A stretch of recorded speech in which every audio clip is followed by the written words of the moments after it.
Olá, muito bom dia.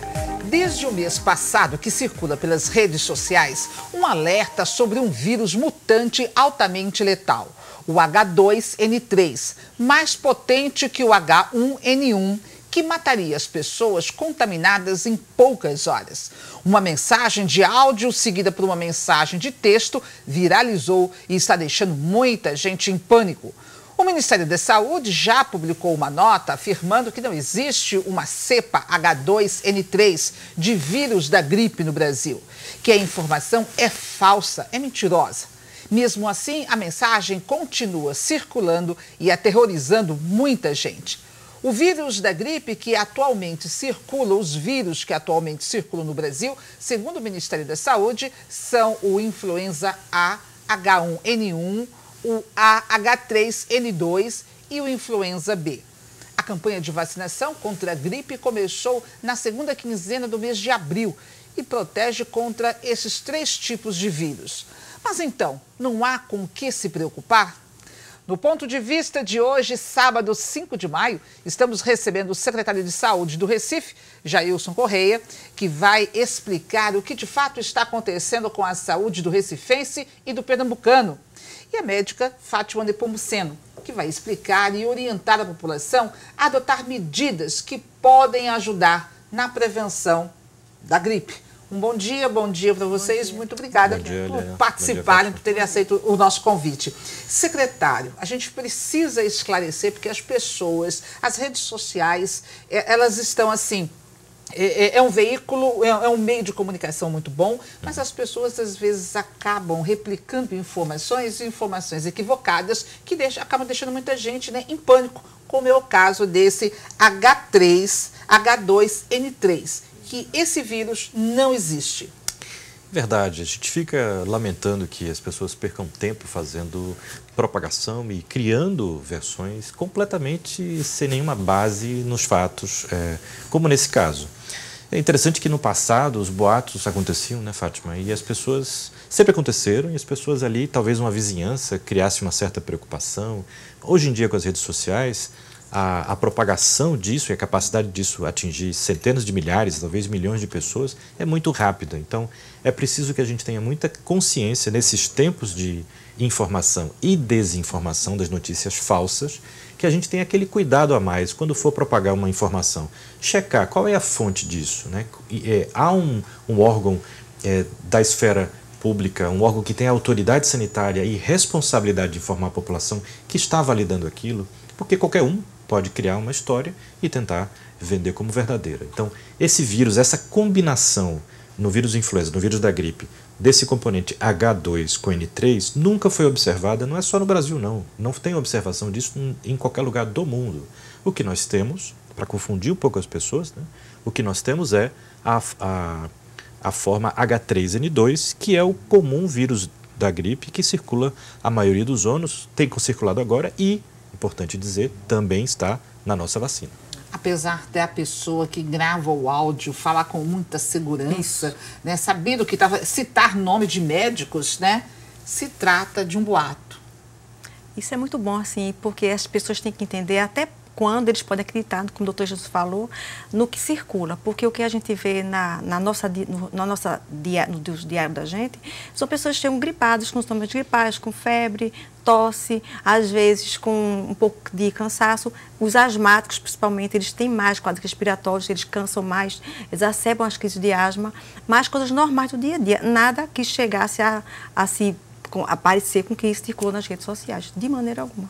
Agora, o que tem feito? A gente sabe que quando chega essa época de começa o inverno, começou o período das chuvas, as pessoas tendem a ficar mais doentes, né? Nos anos anteriores, nós tínhamos o problema da dengue, com a zika, a chikungunya. Este ano, nós estamos, assim como no ano passado também já existia, né? O H1N1, o H3N2, né? Mas há uma preocupação maior este ano, mesmo com os índices sendo baixos em relação ao ano passado. Eu acho que o que é importante ser dito é o seguinte, a forma de transmissão das chamadas arboviroses, dengue, zika e chikungunya, está diretamente ligada à questão do clima, né? Da temperatura alta com chuva facilitando ali a multiplicação do mosquito, e o mosquito é o vetor, é o transmissor da doença. No caso das viroses respiratórias, como o vírus da gripe, como o vírus do resfriado e tantos outros que causam esses sintomas respiratórios e, por exemplo, exacerbam as crises de asma, esses são vírus que se transmitem, o próprio nome sugere, né, pela via respiratória, ou por uma tosse, ou por um espirro, ou por uma secreção que ficou na mão da pessoa, ou por um objeto ou ambiente que esteja contaminado. O vírus, às vezes, sobrevive algumas poucas horas ali. Então, o período de chuva com diminuição da temperatura é um período que favorece todos os anos o surgimento de vírus respiratórios, como o vírus da gripe. E é exatamente por isso que a vacina é feita um pouquinho antes do pico anual desses vírus. Esses vírus costumam acontecer com mais frequência exatamente ali, né, começa ali abril, maio, junho, julho, que é o mês que a gente tem, a gente não pode dizer que faz frio, mas fica com a temperatura mais baixa, e a questão da chuva também. E às vezes essa combinação da temperatura mais baixa com a secura do ar também pode provocar maior transmissão de vírus respiratórios. Entre esses vírus, a gente tem vários, né? Desde o vírus do resfriado comum, o próprio nome sugere, uma forma mais leve, até o vírus da gripe. E como se sabe hoje que tem uma vacina segura, eficaz, contra as formas graves do vírus da gripe, a gente tem uma atenção especial. Uma informação importante, Helena, tanto a Prefeitura como o Estado tem um centro de informações em vigilância em saúde que monitoram 24 horas por dia qualquer surgimento de surto ou caso grave que é notificado para a Prefeitura. Então, a gente está muito atento a isso, fica atento o tempo inteiro e não tem observado nenhuma mudança importante desse padrão. Se muito, só para completar, se a gente compara esse ano com o ano passado, né, nós tivemos o ano passado, de comecinho de janeiro até dia 21 de abril, em 2017, 225 casos de pessoas que se internaram com a chamada síndrome respiratória aguda grave, que é uma forma grave dessa doença respiratória, a pessoa precisa se internar. Esse ano nós tivemos 120, né? Então cerca de metade do que tivemos no ano passado. O que tem de novidade? Como em anos anteriores, o H1N1 tem circulado, a gente sabe que tem que ter uma atenção especial para essa forma, que ela tende a fazer formas graves, mas não tem fugido à regra dos últimos anos. Dos últimos anos. Agora, eu queria preciso explicar, por exemplo, Fátima, qual que é a diferença entre a gripe comum, o H1N1, o H3N2, porque eles todos têm praticamente os mesmos sintomas, né? Na clínica da gente, a gente não percebe a diferença. É uma pessoa que chega para você que teve febre ou um pouco subfebril, tosse, coriza, às vezes sente dor nas articulações, dor nas juntas, mas aí a evolução. Então, alguns pacientes, não todos, graças a Deus, eles curam espontaneamente com chazinho, com analgésico, repouso, é muito importante. Alguns pacientes, que são poucos, graças a Deus, podem evoluir para forma grave. Então, são pacientes específicos. Ele geralmente tem uma baixa imunidade, alguma doença que já predispõe ele a uma doença mais grave. A forma grave, o que significa exatamente isso? A forma grave é aquela pessoa que começou com um quadro gripal, com uma febre, e que depois começou a tossir e ficou cansado. Então, ele se sente cansado e quem olha para ele percebe que ele está com falta de ar. Ele já podia ter uma asma, uma rinite, uma bronquite, aí veio à tona. Ele veio à tona, ou então um paciente imunodeprimido, um idoso, às vezes. O idoso ou a criança pequena, ele faz quadros mais graves. Por isso, a nossa população-alvo da gripe são esses dois extremos. As crianças e os idosos.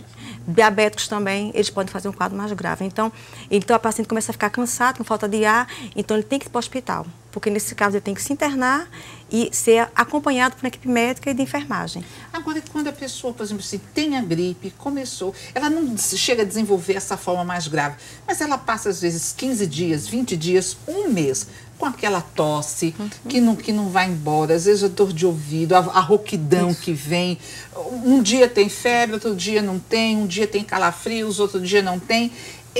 Aí o que é? É uma gripe comum? Já saiu da gripe comum? E por que tanto tempo? Às vezes, você pode começar com um quadro gripal, mas às vezes também pode complicar com infecção bacteriana. É isso que as pessoas têm que estar atentas, né? Então, depois de uma semana, a pessoa não melhorou, a tosse era uma tosse seca, passou a ter secreção, era branca, ficou amarela, esverdeada, então acendeu a luz vermelha. Procure um médico para ser examinado. Porque ele começa com infecção viral, mas ele pode, no meio do caminho, ter infecção bacteriana. Então, assim, tem que ser medicado com antibiótico nesse quadro. Não todos os quadros que vão evoluir desse jeito. Geralmente, a maioria deles evoluem para a cura só com a medicação caseira. Se não melhorar, seria bom procurar um médico, principalmente se ele começar com febre persistente, a tosse passou a ser muito secretiva, aí tem que ser avaliado por um médico, realmente. Secretário, a vacina, ela realmente cura ou ela cura alguns dos resfriados? Vamos lá, importante dizer. Primeiro que a vacina... Porque tem muita gente que tem medo e tem muita gente que se recusa a tomar Não, mas vacina. é importantíssima essa oportunidade que você nos dá pelo seguinte. Primeiro que, como eu falei, resfriado é um outro vírus. A maioria dos resfriados é causada por um vírus chamado rinovírus, para o qual não tem vacina. Mas também é uma doença que a gente chama autolimitada, passageira e cura, né? O que a vacina faz, ela não cura, ela previne formas graves do vírus da gripe. Então, naquelas pessoas, como a doutora Fátima estava dizendo, crianças, mulheres grávidas, mulheres que tiveram filho até 45 dias, pessoas acima de 60 anos, com prescrição médica, aquelas pessoas que têm uma doença crônica, tiveram um AVC, tratam de uma doença cardíaca, estão fazendo tratamento para a doença dos rins, ou, por exemplo, tem diabetes. Né, ou mesmo transplantados, pessoas que em tratamento de câncer. Essas pessoas, quando pegam o vírus da gripe, né, é uma minoria, mas quando essas pessoas pegam o vírus da gripe, elas podem, essa inflamação que o vírus da gripe dá, pode ser mais grave. O próprio vírus pode dar uma pneumonia ou abrir o caminho para uma bactéria fazer uma infecção bacteriana. Então, o que a vacina faz? Ela previne formas graves do vírus da gripe. Portanto, ela diminui o número de pessoas internadas com o vírus e ela diminui o número de mortes pelo vírus. Então, é uma vacina importantíssima para os grupos e a população-alvo, porque ela efetivamente diminui tanto internação como morte, formas graves do vírus da gripe. Mas ela não impede, porque muitas vezes, muita gente já tomou a vacina e dias depois ficou doente. Por que isso acontece? Primeiro que a gente vai lembrar, a vacina é dada no comecinho da estação onde tem mais doença respiratória. Então, a vacina é focada no vírus da gripe, mas tem vários outros vírus, rinovírus, metapneumovírus, para a influenza, enfim, nomes técnicos que aqui não vem ao caso, mas vários outros vírus que causam quadros semelhantes. Então, pode ter, a pessoa está protegida para o vírus da gripe de formas mais graves, mas adoecer de outra coisa, porque o período é uma coincidência de tempo. Né? Uma coisa que a gente sempre faz questão de dizer, ao contrário de outras vacinas, que às vezes a gente usa até um chamado vírus vivo atenuado. No caso do vírus da gripe, não. A vacina é feita com pequenos fragmentos do vírus que são incapazes de provocar a doença. Então, quando a pessoa toma a vacina, no dia seguinte, 2 dias depois, tem uma febre, alguma coisa, provavelmente ela já estava incubando aquela virose antes de tomar a vacina. Claro que a vacina pode dar, às vezes, um pouquinho de dor no corpo, eleva um pouquinho a temperatura e a pessoa pensa que está adoecendo. Mas isso é transitório e a única contraindicação à vacina que se tem é a pessoa que tem histórico de alergia grave ao ovo, porque o ovo faz parte do processo de produção das vacinas. Fora isso, a vacina é uma vacina muito segura. Tem que tomar vacina. Olha, para reduzir o risco de adquirir ou transmitir doenças respiratórias, como o vírus influenza, eis algumas medidas de prevenção que devem ser adotadas, principalmente nesta época do ano, quando chove muito aqui no estado. E as pessoas acabam ficando fechadas em locais com muita gente, né? Você vai para o shopping, vai para o cinema. Lave primeiro e higienize as mãos frequentemente, principalmente antes de consumir algum alimento. Use lenço descartável para higiene nasal, cobrir o nariz e a boca quando espirrar ou tossir e em seguida limpe a mão. Não compartilhe objetos de uso pessoal, como talheres, pratos, copos ou garrafas. E por fim, mantenha os ambientes bem ventilados. Gente, o Ponto de Vista volta no próximo bloco.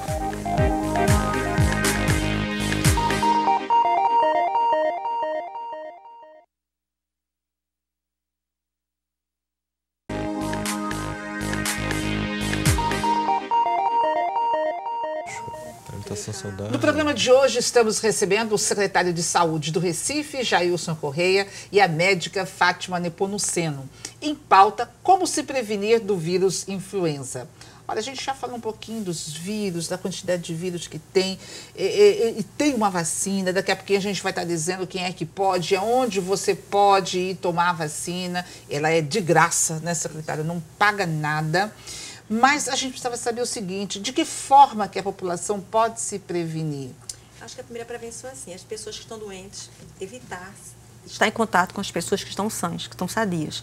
Se eu trabalho, então eu prefiro ficar em casa, reclusa, pelo menos 2, 3 dias, até eu melhorar daquele quadro gripal. Se eu estou num ambiente que eu não possa realmente faltar, quando eu espirrar, eu me proteger com um lenço, com a mão, lavar as mãos depois que eu espirrar, usar aquele lenço, jogar fora. Isso já é uma maneira de eu já diminuir até aquela cadeia de doença, né? E outra coisa importante é a alimentação. Eu acho que é importante você ter uma boa alimentação.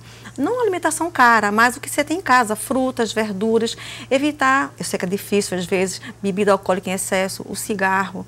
Isso se você faz atividade física junto, então você já começa a ter um pouco de uma qualidade de saúde melhor e de vida. Então, assim, se poupar um pouco também para poder ter mais saúde. Quando a gente fala das pessoas se prevenirem, por exemplo, um que tossiu ou que espirrou, né? Ah, a mão ficou suja, tá, você vai limpar a mão. Mas o vírus, eu passo desse contato? Por exemplo, eu estou gripada, eu espirrei, botei minha mão, aí eu chego para você e aperto sua mão. Você aperta a minha mão, aí sem querer você passa no nariz, na boca, você vai engolir meu vírus. E depois de alguns dias você está gripada também. Aí o ciclo continua. Aí você gripou, passa para outra pessoa, ou então você espirrou em cima de mim, eu adquiri aquele vírus por via respiratória.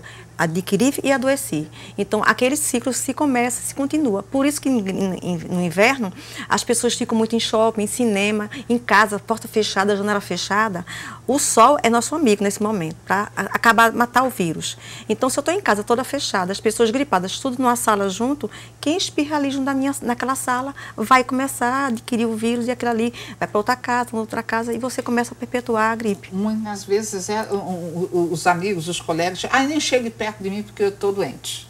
Essa é uma certa verdade, né? Todo jeito você, num beijo, num aperto de mão, num abraço, você vai espirrar em cima da pessoa e aquela pessoa acaba se contaminando realmente. E chega ao ponto, por exemplo, do talher, do prato, do copo?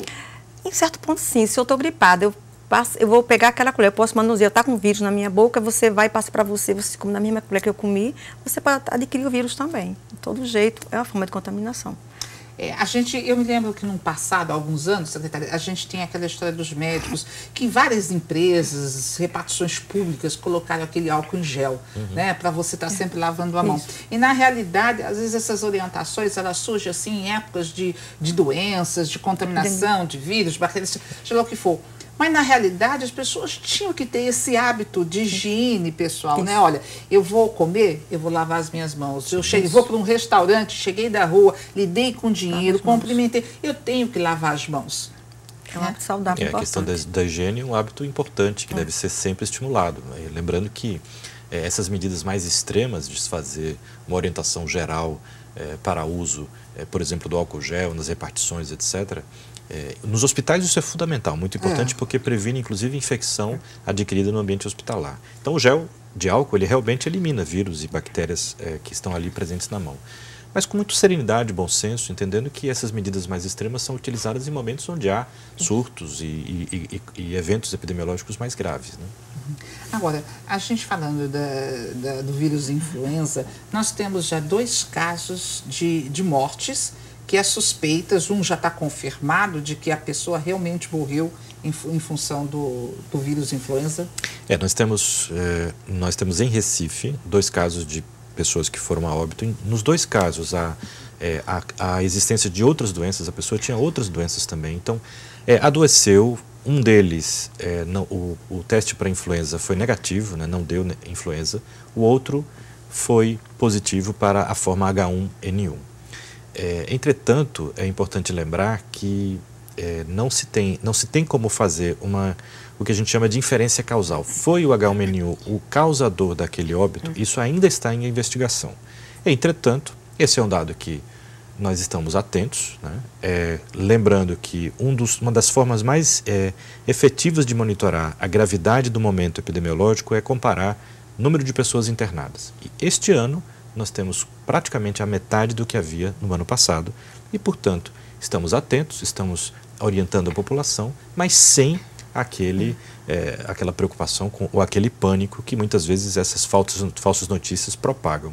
Lembrando, inclusive, o seguinte, aquelas pessoas que têm, a gente já falou um pouquinho dos grupos de risco, que têm formas mais graves e que apresentam o chamado cansaço, existem alternativas gratuitas no SUS de diminuir a gravidade da doença. É o caso do uso do antiviral, que a nossa rede também tem para ofertar. É uma medicação chamada oseltamivir, que é o Tamiflu, e pode ser usado, em alguns casos, sob prescrição médica e se a pessoa tem uma gripe mais forte, ela deve procurar o serviço de saúde para ser bem orientada. Quer dizer, ela só vai ter acesso a essa medicação se o médico do posto de saúde receitar e indicar, mas ela pode até colocar para o médico se essa medicação serviria para ela. O médico vai avaliar e, naturalmente, nem todo mundo precisa desse tipo de medicação. Ela precisa ter muito bem pensada para ser prescrita para aquelas pessoas que têm realmente um risco aumentado de fazer formas graves. Uma curiosidade, muita gente fala assim, não, quando chega final de semana, no domingo, as farmácias, as emergências ficam lotadas. E às vezes à noite é que você passa o dia bem, eu não tossi, estou me sentindo, eu acho que eu já estou curada. Mas quando chega de noite, aí vem aquele cansaço, você começa a tossir, se tem asma, então você começa a ter dificuldade para respirar. À noite parece que congestiona todo o seu aparelho respiratório. Por que à noite? Qual é o mistério do fato de ser de noite? À noite, geralmente, a temperatura baixa um pouco. Então, as pessoas, às vezes, a temperatura baixa, então quem tem alergia tem mais espirro, cansa, e os asmáticos principalmente. Então, assim, por isso que à noite as pessoas tossem mais durante o dia. E lembrar que nem toda tosse é gripe, pode ser uma tosse alérgica. Muitas vezes aquele alérgico que tosse o tempo todo, ele pode ter um refluxo também. Tem pessoas que têm refluxo gástrico e que a comida vem para a garganta durante a noite, quando ele se deita, aí ele acha que está gripado ou que está com quadro respiratório, e não é. É simplesmente às vezes outras causas, né? Que temos hoje, refluxo é muito comum. É muito comum e é uma causa de tosse. E as pessoas esquecem que a tosse pode ter uma outra causa que não um quadro gripal, que uma coisa mais respiratória mesmo. Tá. Quando a gente fala em gripe, às vezes muitos falam assim, não, o fulano tomou um remédio, você pode tomar também. Ou então é o seguinte, vamos fazer os chás, né? Casca disso, casca daquilo. O que é bom e até que ponto essa medicação que a gente costuma ter dentro de casa, ou que o vizinho, alguém receita, ou que você viu foi bom para alguém e de repente pode ser bom para mim, isso acaba mascarando a gripe, mascarando a presença do vírus ou até mesmo da bactéria. Mascara muito e prejudica o médico que vai atender essa pessoa. Então tem pessoas que começam, o vizinho ficou bom, tomou, às vezes tem um antibiótico em casa. Tome esse antibiótico, um comprimido, 2, você vai ficar bom.